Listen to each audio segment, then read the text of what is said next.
Le risque d'escalade de la violence dans toute la sous-région n'a jamais été aussi relevé. Tous ceux qui exercent une influence sur les partis impliqués doivent redoubler leurs efforts pour éviter une conflagration et soutenir le processus de paix. La plupart des chefs d'État de la région seront présents. Le président rwandais Paul Kagame sera à Dar es Salaam samedi. Du côté congolais, Félix Tshisekedi participera en visioconférence. Si Kagame négocie avec Félix Tshisekedi, le dialogue là va servir à quoi? Alerte, alerte. Ville à Bukavu est menacée. Awa est déjà boutou, il est 19h, 20h moins. Ville à Bukavu est déjà menacée, Munguna aza musikate na ville. Mais une chose grave, il faut dénoncer encore à cette terre où je sortais de vous lancer ce message. L'autorité à Bukavu, l'autorité militaire et civile, va commis kokima lisusu na butu oyo, va commis kokimba zo kende Burundi.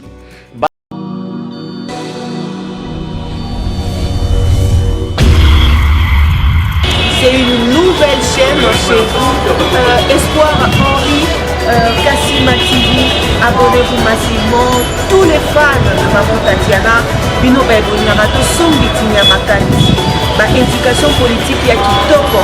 Venez nombreux vous abonner. S'il vous plaît, n'ayez la rabino. Pourquoi pas Tolali Tolamuki comme si un maman 10K 24. N'est-ce pas?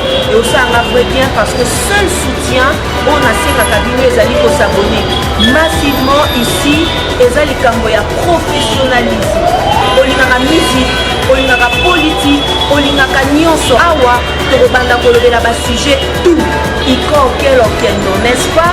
Allez, à suivre. Wow.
Mesdames et messieurs, bonjour, bonsoir. Bienvenue à ce nouveau numéro de votre émission Tour des contrôles, qui est une émission socio-politique, mais aussi pédagogique, parce que nous essayons un peu d'analyser toutes les actualités, toutes les situations qui provoquent dans notre pays. C'est la première fois pour vous de suivre cette chaîne Espoir HK Télévision. N'oubliez pas de vous abonner massivement, c'est le seul moyen pour vous de nous soutenir. Je salue toute l'équipe rédactionnelle, Papa Ayombe derrière la caméra, les cordons Mafouikou Opi et aussi les coachs Henri Kassima. Voilà, très chers internautes, aujourd'hui nous allons parler de ce sommet de la SADC et EAC. Les deux organisations Masangani pour la Makambotali République démocratique du Congo. Deuxième point la biso la rencontre il y a ECC5 et avec les opposants politiques de notre pays. Et troisièmement, nous allons parler un peu quand même de Vital Kamerhe, Ouazeli Président, comment il a réagi par rapport à la situation de notre pays. Ils n'appellent pas.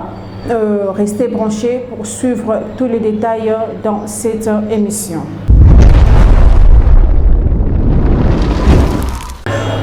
Merci beaucoup, très cher internaute. Nous sommes Stoébi Kelelo. Et sommet, il y a SADC et EAC. Bazali Kolobela, au moins les deux organisations, Ezali Kolobela, Makambo Etali, République démocratique du Congo. Mais avant de continuer cette analyse, Réa Balancelenganano, vidéo ya Sadek. C'est dans une atmosphère solennelle qu'a commencé le sommet conjoint à Dar es Salaam en Tanzanie. Annoncé le 3 février par le président kényan William Ruto, il réunit la communauté des États d'Afrique de l'Est et la communauté de développement de l'Afrique australe. La conférence a pour but d'aligner les positions des deux blocs concernant l'offensive du groupe rebelle M23 sur Goma en RDC. Nous sommes la voix des femmes et des enfants de l'Est de la RDC et les troupes sur les terrains.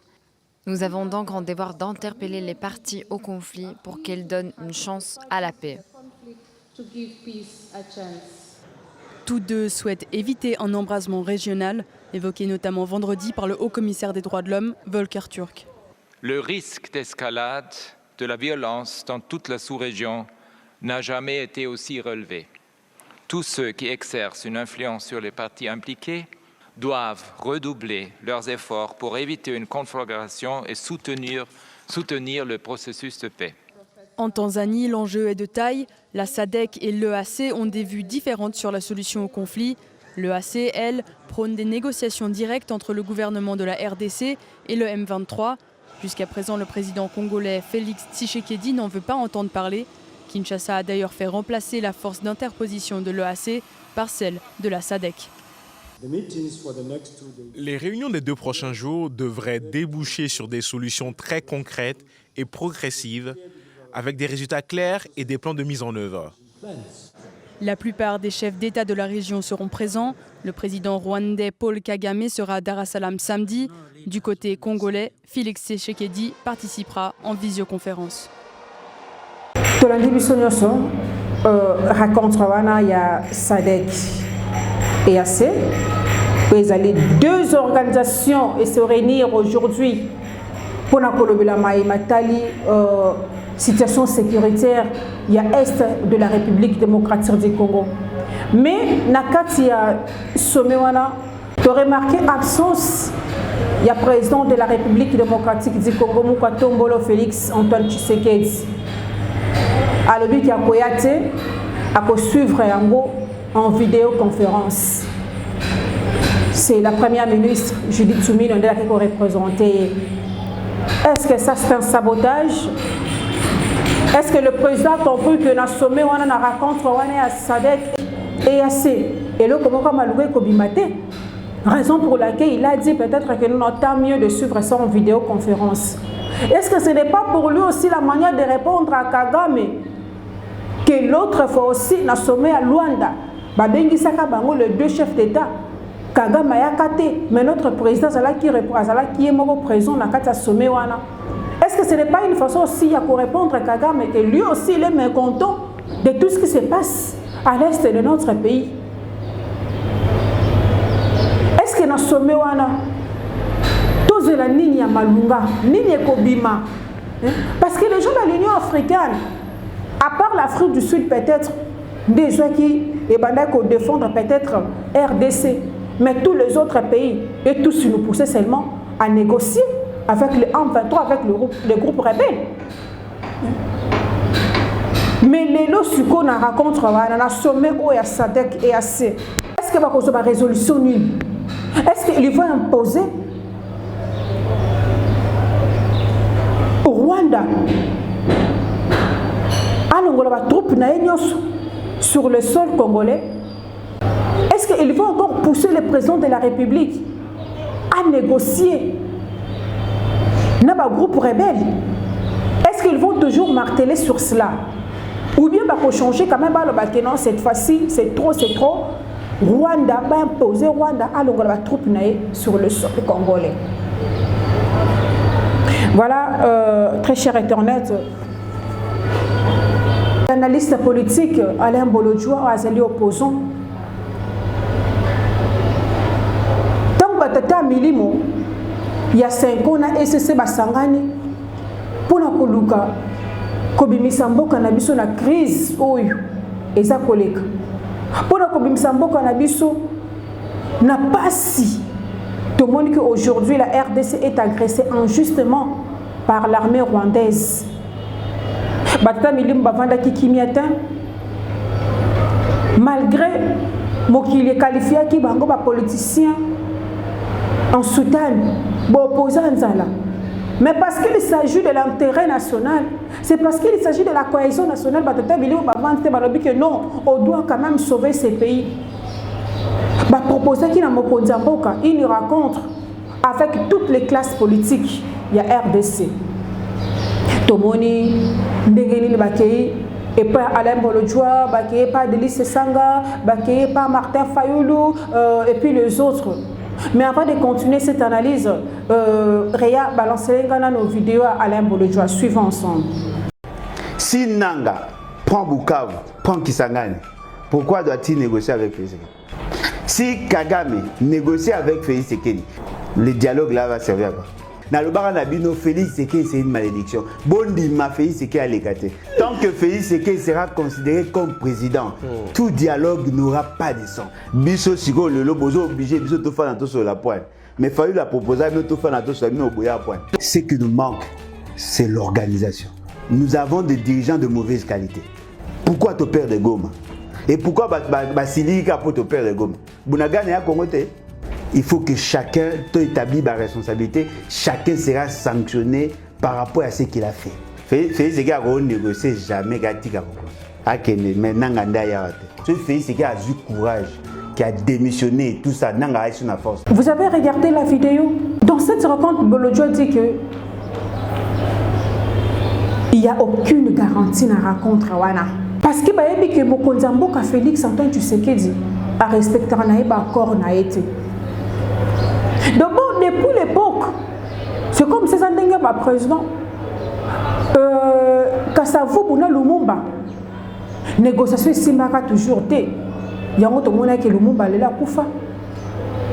Depuis Kabila le père, Mobutu, Nassanti et Simbate, Kabila le fils, Félix, rencontre Nabango et Simbate. Le Bolodjoa craint. Il dit que est-ce que rencontre Wana ils ont garantir Bango la Nini. Oui, ils sont partants pour pas vendre autour d'une même table. Balouka solution pour la Mboka. Mais ils ont rassuré Bango et l'autre côté. Parce que le président de la République a d'abord à respecter l'accord n'a été. Tout ce qu'il dit, il n'a jamais respecté. Accord à Genève en 2018. Le président Tshisekedi a respecté. Accord à Nairobi. Félix Antoine Tshisekedi et Kamere a respecté. FCC Cash. Président a respecté. Est-ce que les lots des présidents pour respecter l'accord Wana? Aujourd'hui, il a accepté de négocier quand même, de rencontrer les opposants. Parce qu'il se trouve dans une position de faiblesse. Le président Kaki Moutema Goma, il avait investi, il paraît, une somme de 3 milliards de dollars. Mais aujourd'hui, Goma est entre les mains de rebelles et entre les mains des M23. Le président se sent maintenant isolé.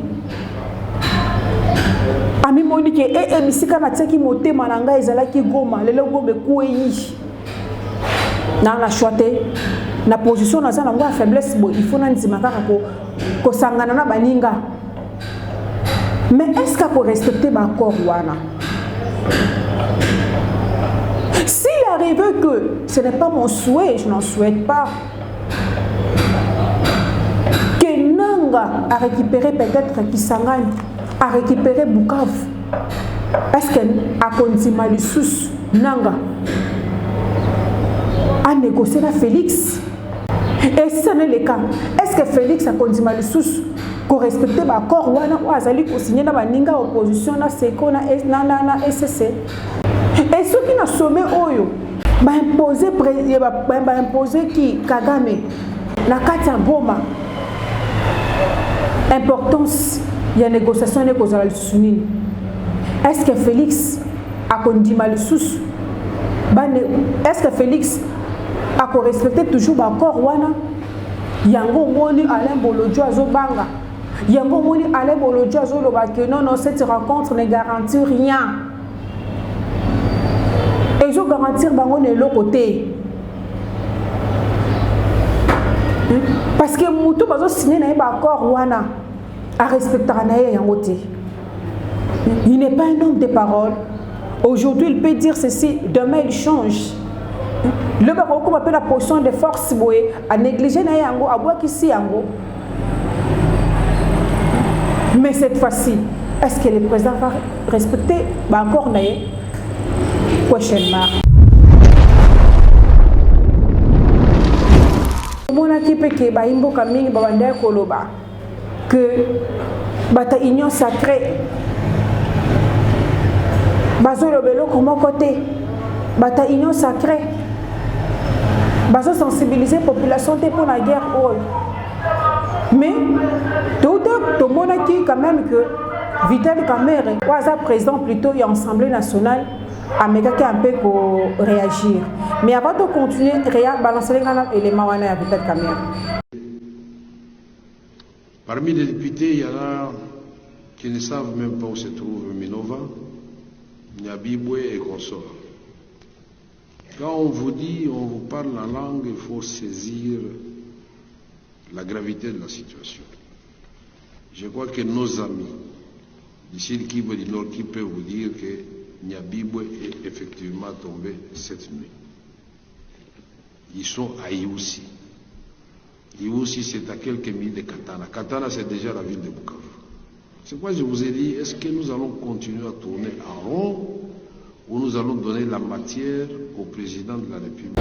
Dans la vidéo, le président Vital Kamerhe a dit la situation du pays. Le pays va mal. C'est comme s'il y a certaines autorités qui rêvent, qui continuent encore de rêver. Tellement que nous sommes tout ça. Non, les choses vont bien. Le lot AM23 où il a décrété qui cessait les faits. Mais tout le monde a ce qu'il est déjà faire Bukavu. Asa déjà na Qatar. Où ils allaient territoire moko ya Bukavu kuna.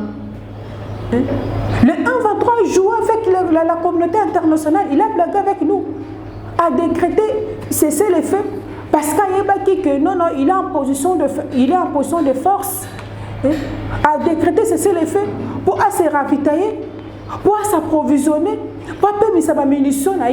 Biso koto tozo pema, biso koto to ebika keno il a cessé le feu, nzokande yekuna azokende cessé. Il paraît bientôt là. Azokoma déjà na Bukavu parce que Bukavu est non loin à Qatar. Ndenge le président Vital Kamerhe a lobby. Tala ndenge AM23 lelo a komi ko sakane la biso. Et puis certaines autorités rêvent. C'est comme si c'est une aventure. C'est comme si c'était un jeu. Avec Igoma, c'était comme ça. Ah non, il n'y a rien, ceci, c'est sous contrôle, tout. Mais quelques jours après, Igoma, c'est entre les mains de AM23. L'élo du sous. Qatar, ils ont tombé. Ils sont entre les mains de AM23. Et petit à petit, c'est dirigé vers Bukavu. Est-ce que l'autorité va se faire un cambo au sérieux? Est-ce que l'autorité va se comprendre vraiment comment les choses se passent dans ces pays? Et ça,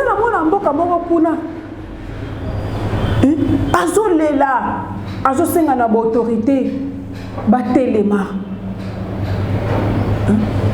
Va renforcer quand même l'armée Nabiso. Na Bukavu, l'autorité militaire c'est déjà Bujumbura kuna. L'autorité politique bakimi, batiki population yemoko, aza kolela. Rien s'il vous plaît, parce que des fois ça énerve.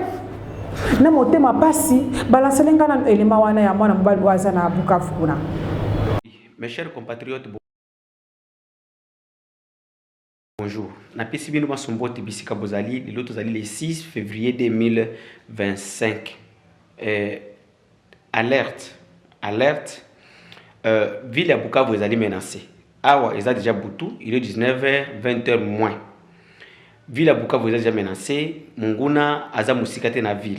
Mais une chose grave, on a dénoncer encore à cette terre où je suis en train de vous lancer ce message. Ba autorité à Bukavu, na ba autorité militaire et civile ba komi ko kima lisusu na Butu oyo. Ba komi ko kimba zo kende Burundi. Bana na bango, basi na bango, bango moko ba komi ko mata ko kanga biloko na bango, ba komi ko kende Burundi batika mete na biso bango moko ndingi batika ki bango na kati ya Goma. Na tindi message oyo et comme la chef de l'État et comme la chef d'état-major général et comme la ministre Nyonso Kinshasa oyo na bando ko lopele la natongo kino logistique na bino ou bien leadership na bino bozo ko sala envers nos militaires ou bien pour la sécurité en mboka boteki déjà mboka alors bozo ko kima bozo ko bundela mboka de soute bande ko na ngai mboka se etekami mboka ekei biso ba civil photo fungola miso awa ndenge nazoko loba boy tozana 19h heure de Bukavu, 19h heure de Goma, 19h heure de Lubumbashi, et 18h heure de Kinshasa, ba autorité na biso bazana Bukavu ba komi ko kima. Les autorités civiles et militaires ba komi ko kima, ba komi ko zoba famille na bango bazo ko kimela bazo ko kende Burundi parce que il y a la panique dans la ville et puis parce que Munguna déjà azali na Yus. Et Katana, il n'est plus loin de la ville. Au lieu que l'Obake va organiser ma troupe, va organiser comment ils peuvent résister et faire retourner l'ennemi. Bango va comme Chiko se préparer na Butu Oyo Kende Burundi. Il y a beaucoup des autorités. Ero nazo ko bisabino ba komi ko kima ko kanga biloko na bango Kende Burundi. Alors batika les militaires ndingi batika ke bango na kati ya Goma. Alors, ba militaire ope ba yaka na kati ya Goma o ba échappaki ba kotaki na ville ya Bukavu. Jusqu'à l'heure où je suis en train de vous donner cette information, bazwaka na nous rationner. Les militaires n'ont pas de rations, n'ont pas de salaire, n'ont pas de rations. $20 au gouvernement paye saka o ya ration ba militaire wana. Ba militaire bazana ngote. Alors, nous aimerions demander à Kinshasa, ceux qui votent qui déjà mboka boyebi sa population clarté ou bien boyebi sa population vérité yoso o ezali.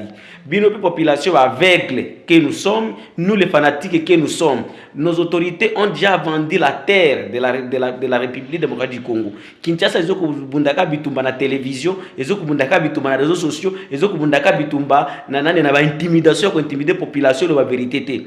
Mais il n'y a rien de l'autre côté ici. Baombino bazala kisa bozo ko espérer que non il y a une résistance à l'est de la République et ata résistance moko zo ko sala maté ou bien ate fort moko te zo ko sala moyo e ko kitoko kiko lo baki non ndenge président de la République alobaki que non il va faire la guerre ate loko moko zo ko sala maté attroupement ta moko ba militaire tout bi rassemblement moko zo ko sala maté tala de losiko Bukavu linge kwe ba konzi ba komi ko kima ba militaire pe ba ko sala ndeni awa militaire zo lo baki toko buna to kende wapi bakita kamanyola alors suka bango za wapi Burundi kisika bozo kende Burundi pour les Burundais sont en train de protéger leur pays et bazoko babundela kamboka na bango alors bino bozo kima koto siko bokende Burundi bozo babi bokende Kinshasa.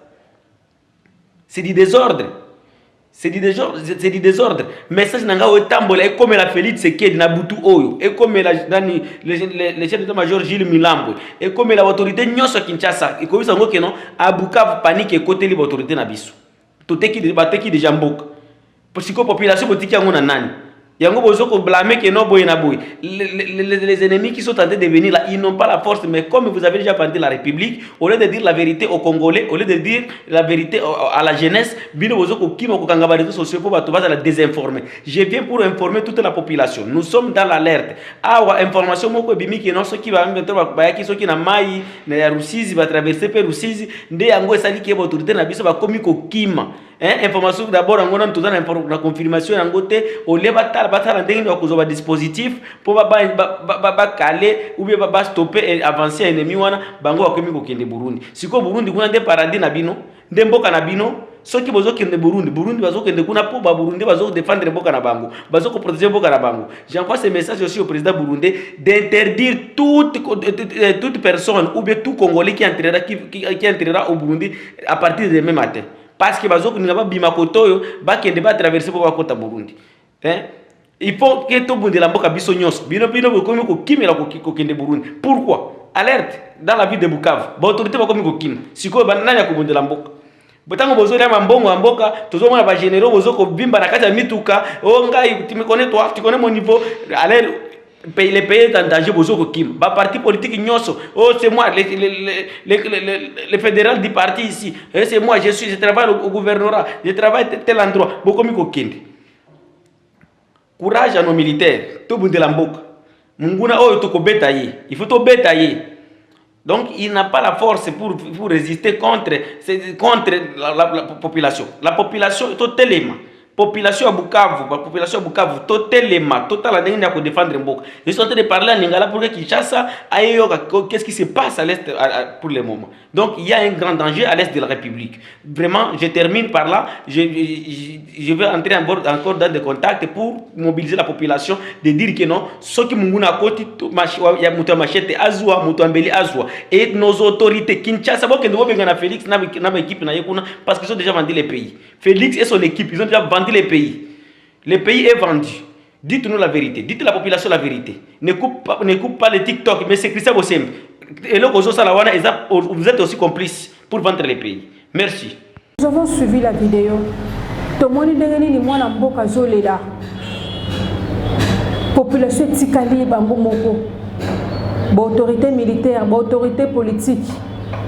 Bazoki, Bazoka, Bujumbura. Vous quand même si aujourd'hui au cas ici, Bokaina Bujumbura,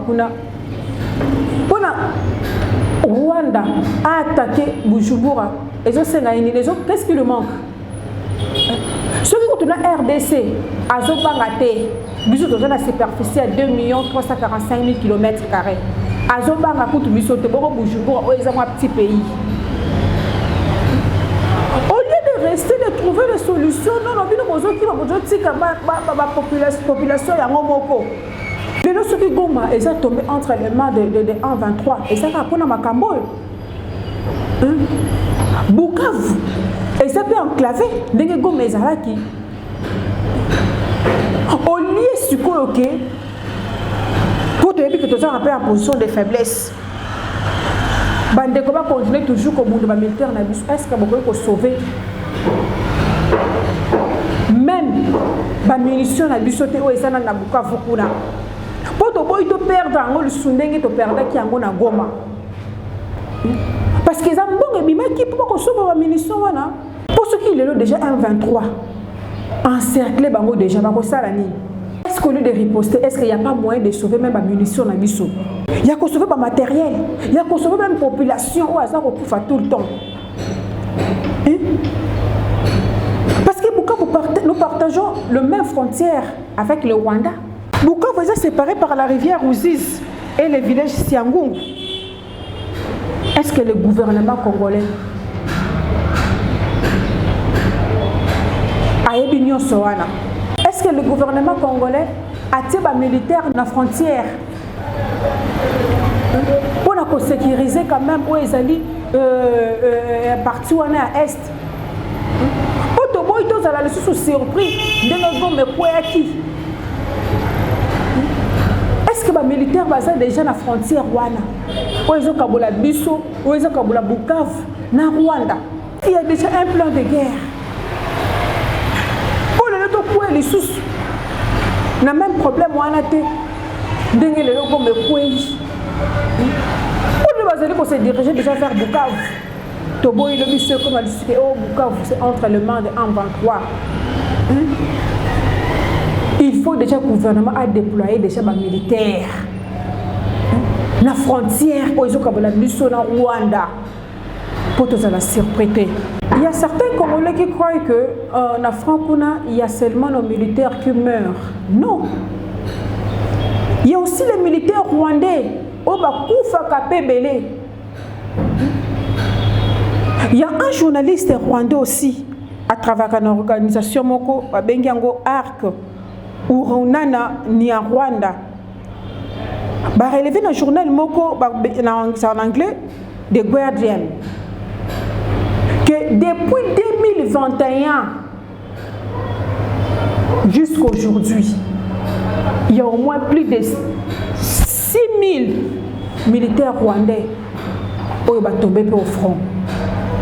Mais Kagame est tellement que c'est un sanguinaire, un homme sans cœur.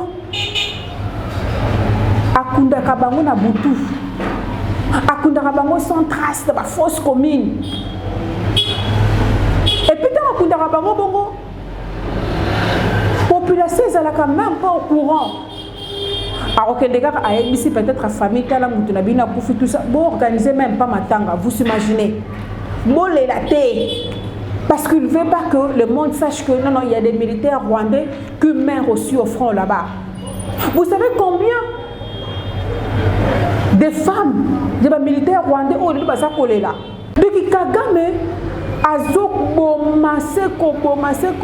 a rwandais bazolé là.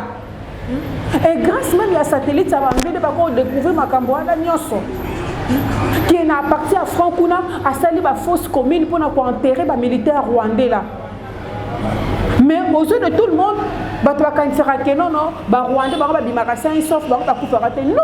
6000 Rwandais, 6000 militaires rwandais ont déjà Bakoufi, oh Kagame est déjà enterré en front de 2021 jusqu'à aujourd'hui, vous imaginez. Et puis après qui ça même pas si na bango que ce que va être c'est que mobile na yo Bakoufi, tu n'as pas droit de plaire, aux gens droit que ça la pour toi finira et non. La population qui est au courant, juste avec la famille,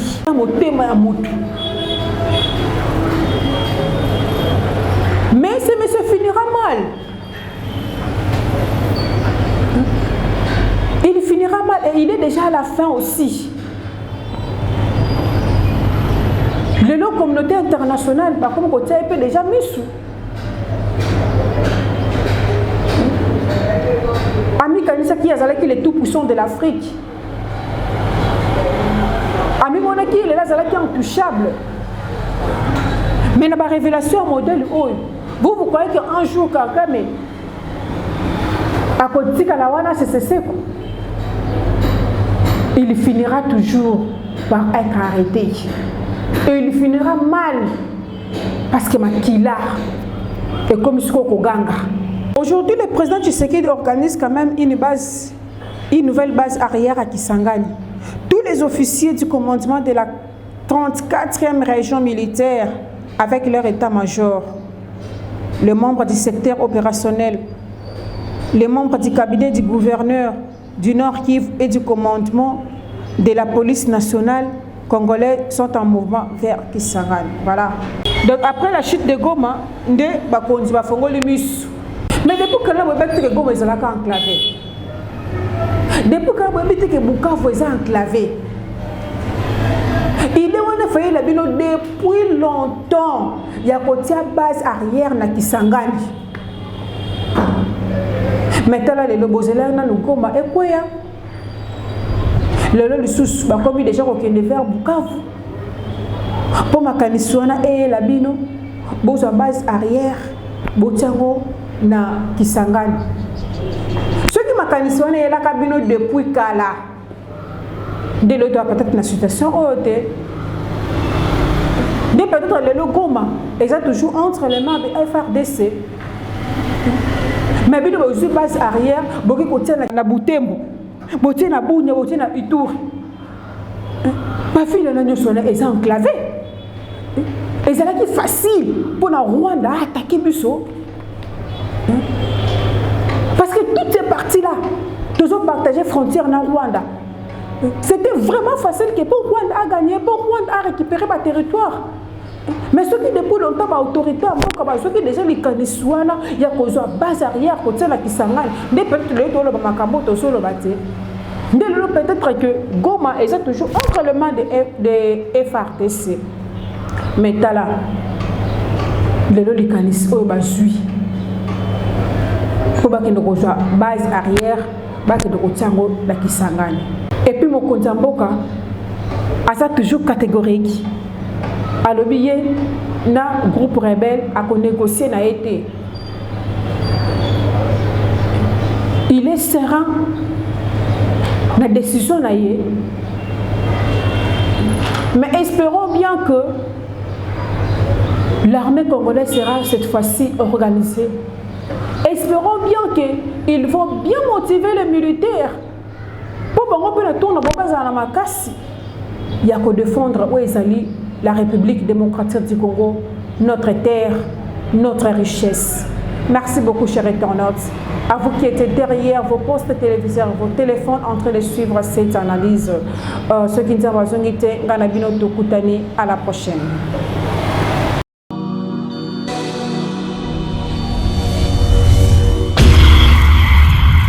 C'est une nouvelle chaîne chez vous, Espoir Henri, Kassima TV. Abonnez-vous massivement. Tous les fans de Maman Tatiana, Bino Bebonara, Tosombi Tinyamakani. Ma éducation politique ya kitoko. Venez nombreux vous abonner. S'il vous plaît, n'ayez pas la rabino. Pourquoi pas Rakolali Tolamuki comme si un maman 10K 20K. N'est-ce pas? Et aussi en bien parce que seul soutien, on a ces cabinets, les alliés pour s'abonner massivement ici, les alliés ya professionnalisme. On y a musique, on y a politique, on y a nyonso awa, tobanda kolobe la bas sujet tout. Iko quel non, n'est-ce pas? Allez, à suivre.